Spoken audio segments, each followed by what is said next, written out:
این ویدیو رو جهت آموزش 4 مدل دستگاه چیبوی تمام اتوماتیک برای خریداران محترم ما داریم ضبط میکنیم. اولین مرحله برای اینکه با دستگاه کار کنین، میزنین به برق و محفظه آبش رو تا ماکسیموم پر میکنین. اولین کار دستگاه رو روشن میکنین. معمولا دستگاه خودشور میکنه.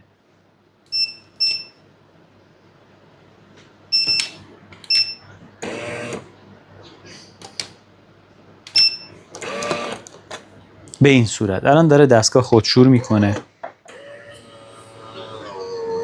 نباید هیچ کاری با دستگاه داشته باشین که موقعی که داره خودشور میکنه دخالتی توی کار دستگاه انجام ندید.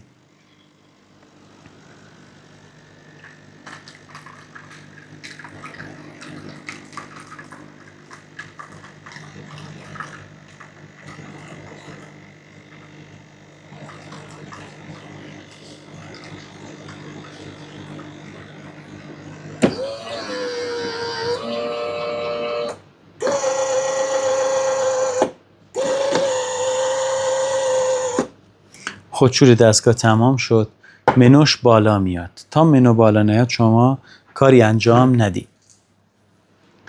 خب این کاپ کوچیکه، این کاپ بزرگه، این دوبلشه، این سرپلاسه که قهوه رو بیشتر آسیاب میکنه، اینم برای آب جوشه. حالا ما میریم برای سارگیری دستگاه. قهوه رو میریزیم داخل دستگاه. تا اینجا میتونین قهوه رو بریزین. این قسمت هم جهت تنظیم درجه آسیابشه که شما تو روی درجه 1 بذارین، غلظت قهوهش خیلی خوب میشه. کاپ کوچیک رو میزنین، شروع میکنه به آسیاب کردن.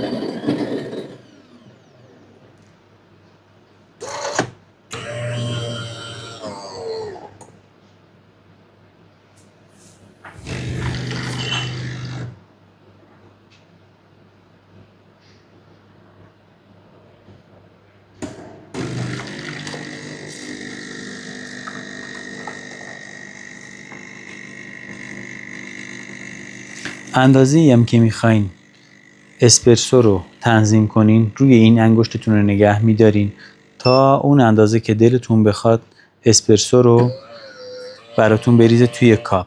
بعد تنظیم میشه، میره توی حافظه دستگاه.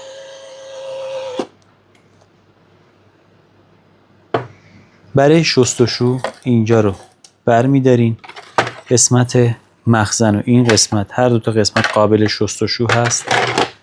این قسمت هم میاریم بیرون، قابل شستشوی. به هیچ عنوان در حال کار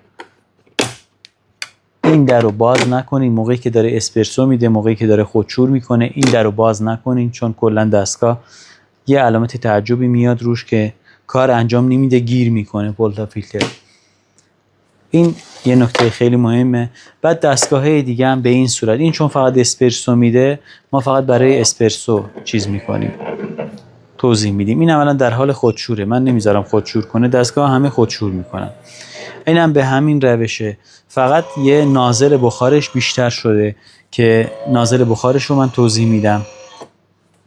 برای نازل بخار، یعنی که بخواین شیر و فوم بدین، یه انگشت میزنین، این چراغ چشمک زن میزنه، در حال آماده سازی بخاره.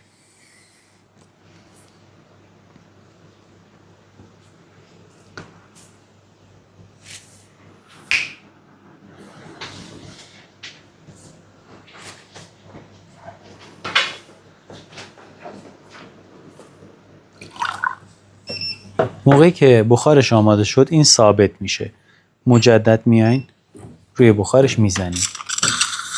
شیر اگه داخل لیوان باشه این به این صورت فوم میده.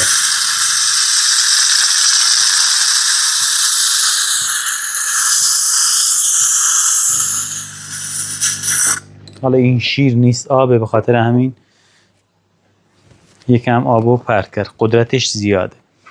خب اینم از این مدل. این مدل هم مکش شیر داره. مکش شیرش رو میخوایم تست کنیم. این فکر میکنیم شیره. برای مکش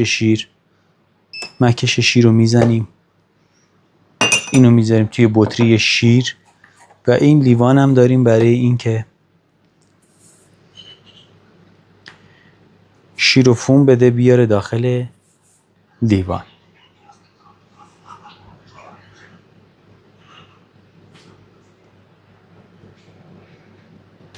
باید صبر کنید تا دیگ بخار آماده بشه. الان آماده شد. اینم مکش شیر الان داره آب از اینجا تخلیه میکنه.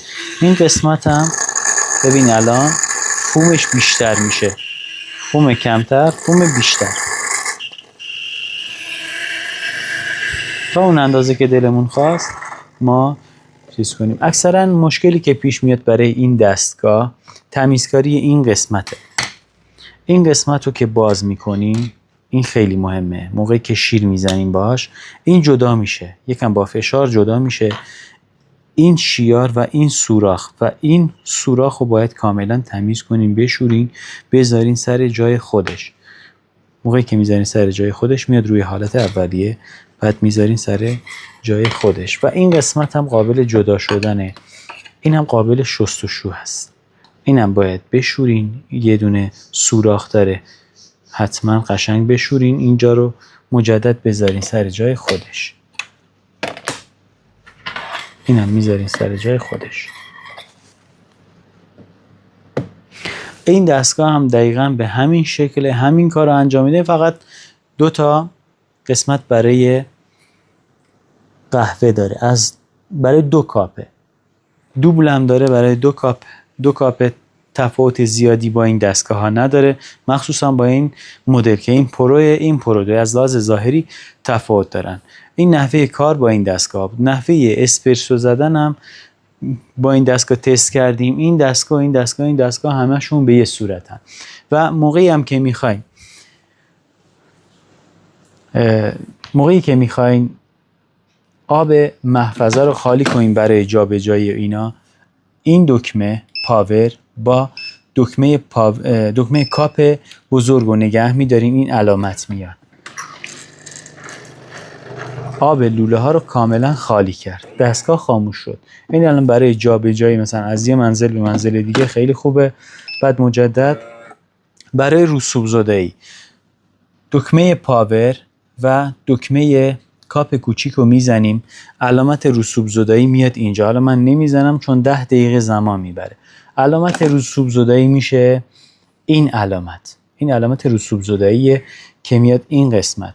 باید محفظه آبو پر کنید، یه محفظه بزرگم جلوی دستگاه بذارین که نزدیک به 10 دقیقه یه ربع زمان میبره این آبو تخلیه کنه، خودش رو رسوب زدایی کنه. این علامت که اومد روی دستگاه، این علامت مربوط به قسمت در بشه و قسمت پولتا فیلترش که داخل دستگاه نباشه.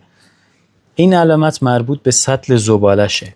اگر سطل زباله سر جای خودش نباشه یا پر باشه، سطل زباله این علامت رو میده. این علامت جهت کمبود قهوه است که میاد این قسمت نشون میده و این علامت هم کمبود آب محفظه است که باید براش پر کنید. در کل این چند تا علامت رو داره این قسمت دستگاه که اینا رو رعایت کنید. میتونید خوب نگهداری کنید. هر یک هفته 3 روز 4 روز یک بار این قسمت پولتا فیلتر رو باز کنید، پولتا فیلتر رو بشورین، قسمت زبالش رو بشورین. اگر در قسمت زباله شما در آوردین تمیز کردین بازم قسمت چراغ زبالش روشن بود، یه دونه پارچه یکم نمدار باشه برمیدارین میارین زیر دستگاه به این شکل رو به بالا. این قسمت بالا رو تمیز میکنید. قسمت بالا رو تمیز میکنید، چراغ خاموش میشه موقعی که سطل زباله رو بزنید سر جای خودش. اینم از نحوه استفاده از دستگاه چیبو. جهت خرید دستگاه ها و خدمات پس از فروش هم با اون شماره‌ای که زیر این ویدیو قرار میدیم میتونید تماس بگیرین. هر قطعه‌ای بخواین، هر تعداد دستگاهی بخواین ما داریم براتون ارسال میکنیم به سراسر ایران بدون هیچ محدودیتی.